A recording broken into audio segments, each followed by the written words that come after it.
Okay, first thing I need to do in order to find the real zeros and sketch the graph is go ahead and list all my possible rational roots. I went ahead and did that here.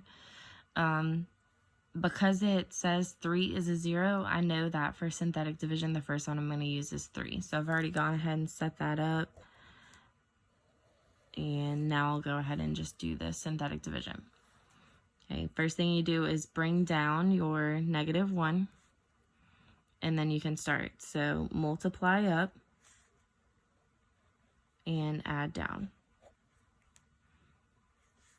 Multiply, add down. Okay, all the way till you get to the end.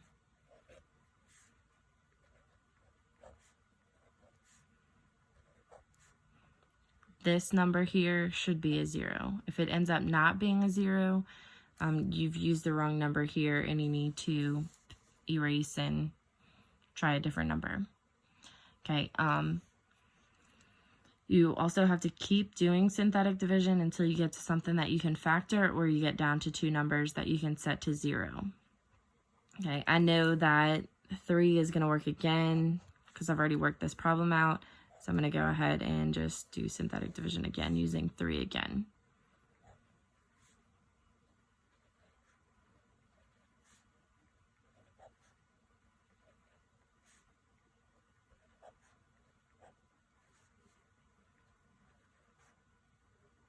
Okay, and I get 0 again here.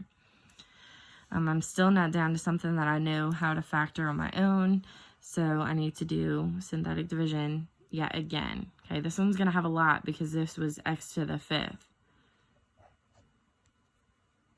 Next one I'm going to use is -1.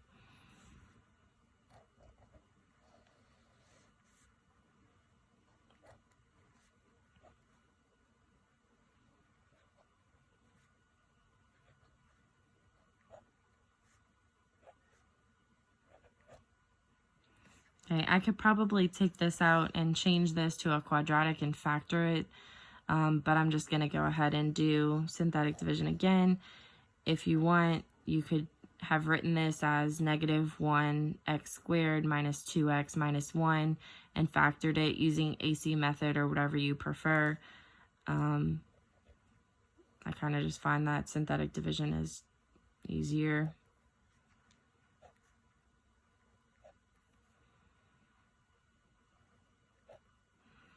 Okay, this is 0.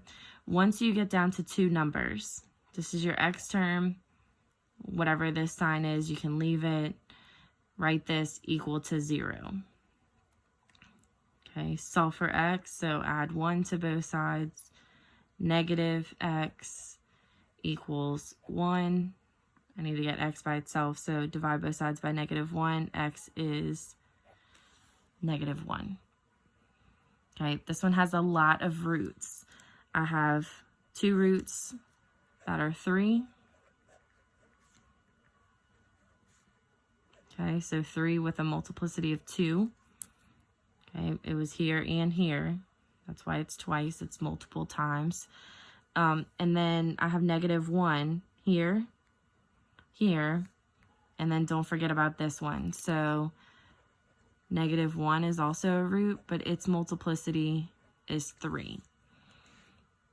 Okay, when I'm sketching the graph, I know that my roots or my zeros are where I plug them on the x-axis. Okay, that's where it's gonna 0. I need to see what my end behavior is gonna be, and I can go from there. So my end behavior, remember, goes by this leading coefficient. Because it's a negative, that means that right side is going down, and this is an odd degree, so the left side is opposite.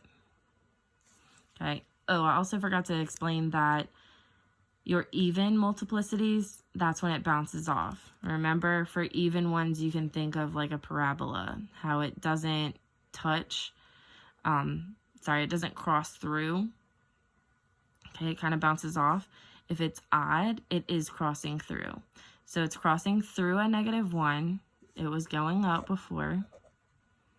Crossing through at 2, though, it's going to bounce off. and then you can see the right side is going down. Okay, it doesn't have to be a perfect sketch. Just make sure that you have your roots in the right spot and you know whether you're crossing through or bouncing.